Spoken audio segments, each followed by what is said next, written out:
Hi, I'm Karen Katz, author of Unto the Daughters, written as Karen Tintori, and I'm here with Alan May, very delighted to speak with him about his book, The Journey. Alan, could you tell us what the book is about in a sentence? Yes, it's historical fiction.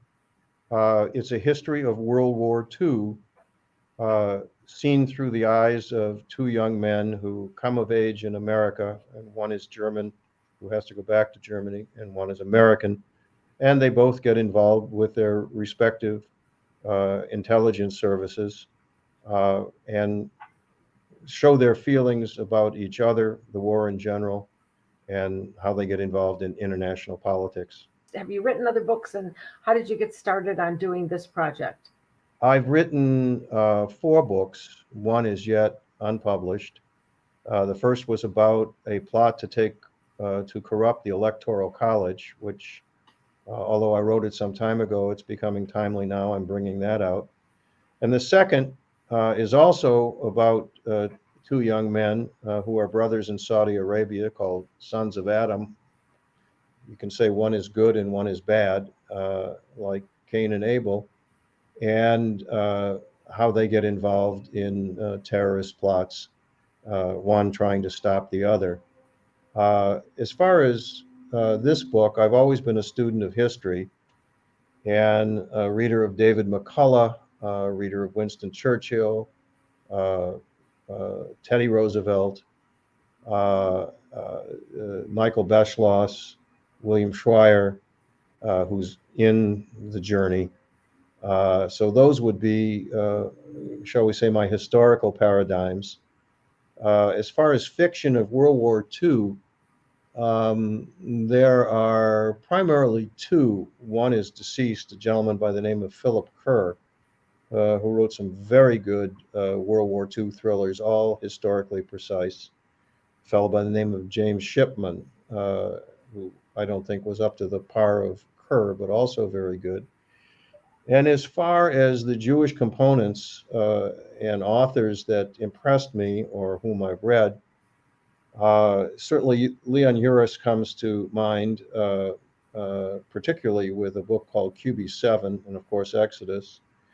And Herman Wouk, Chaim Potok, who I read from an early age, and Philip Roth, but particularly Herman Wouk because he was a master of weaving in uh, the situation of Jews during that period of time from the Depression through the war years.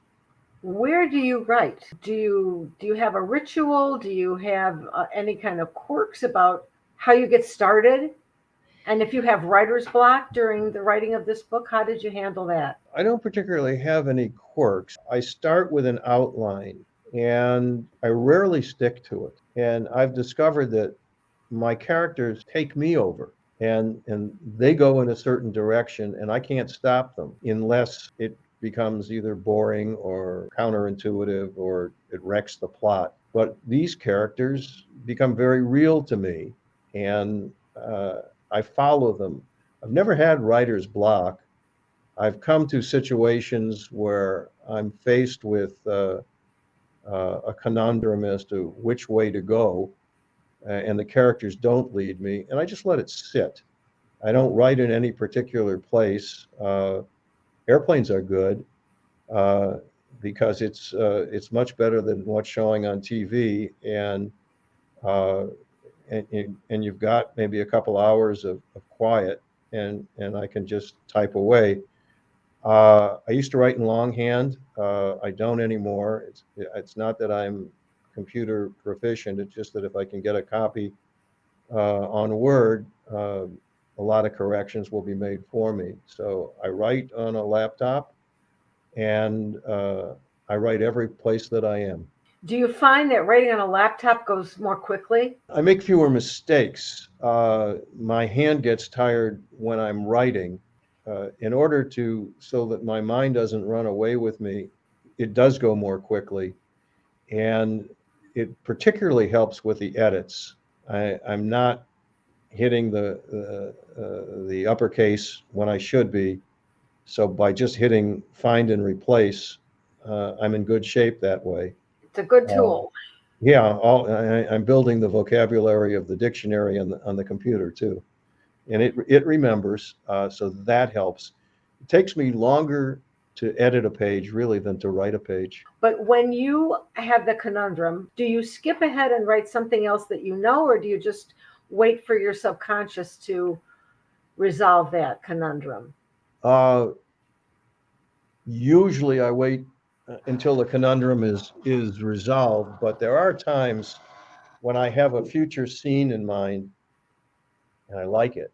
Um, in this case, uh, I was stuck about a third of the way through the book, and I wanted to have this scene that takes place on Passover at a Seder, and I stopped what I was doing and wrote the Seder scene. I changed it when I got to it, but I wanted to get that out, and because I was thinking of it. Uh, I knew what my coda was going to be, and I did the same thing with that because there's a fast forward to 1968. Uh, so those are the two times where I did go forward, but usually uh, uh, I resolve it and I figure out which way I want to go, or the characters tell me. Did you have any surprises while you were writing the book? And did anything serendipitous happen to help you with material or with ideas as you wrote? Yes, I have a friend uh, who, like me, collects sports memorabilia, and we have things on Jewish athletes. And he was telling me about a football player who played 1 year for the Lions, uh, who was Jewish, who I'd never heard of. Looked him up, and since my two young men coming of age were both football players, I decided to invite him to the Seder and have a nice little conversation with my two heroes. That was certainly serendipitous. There are uh, things that my father is deeply involved in this book as a former FBI agent and then an attorney regarding Ford, the Ford Motor Company. And I would run across, when I was doing my historical research, I would run across things in my father's archives that I would weave into the book. So, yeah, it changes, it deepens things. Well, Alan May, author of The Journey, we're looking very much forward to seeing you on November 13th at Detroit Jewish Book Fair. I Thank you will be so there. much. Thank you.